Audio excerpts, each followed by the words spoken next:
I'm Dr. Bill Berkowitz of Life Chiropractic in Grass Valley. Welcome. Let's talk about the 4 top keys to resolving occipital neuralgia headache pain. Now, technically, what I'm going to say to you applies to 90% of headaches. So it doesn't have to be occipital neuralgia, but we're going to focus on that.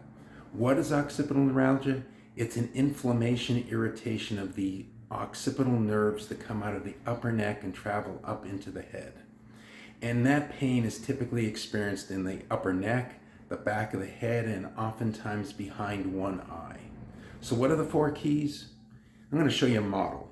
This is a model of the base of the skull, the first vertebra, and the second vertebra.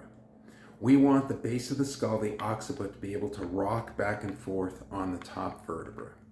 If that's not happening, it creates a lot of tightness and spasm within the muscles in the upper neck, which pinch those nerves.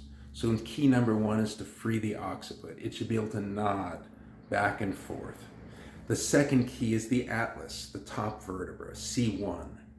Greek god Atlas held up the world. Your atlas holds up your world. We want to make sure that the atlas is lined up and moving, because right through that area is where the brainstem goes. And that brainstem controls sleep and heart rate and muscle tension and inflammation and all kinds of things. So we want to make sure that the atlas is moving. And the third key is the axis, C2. That's where all of your motion rotates around, and we want to make sure that that is lined up and freely moving. As long as that's happening, we tend to have relaxation of the muscles in here. We relieve the pinching of those occipital nerves, and we can resolve occipital neuralgia. Now, in order to keep it that way, we want to pay attention to posture and movement.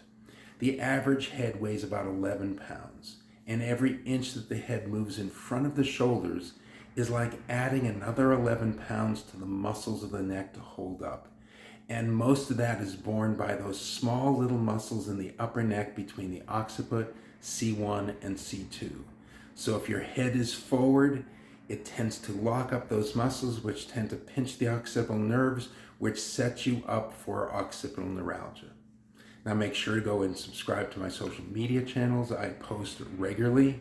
Also, my website, Life Within Chiropractic, has a lot of great information. I look forward to seeing you in the next video. Thank you.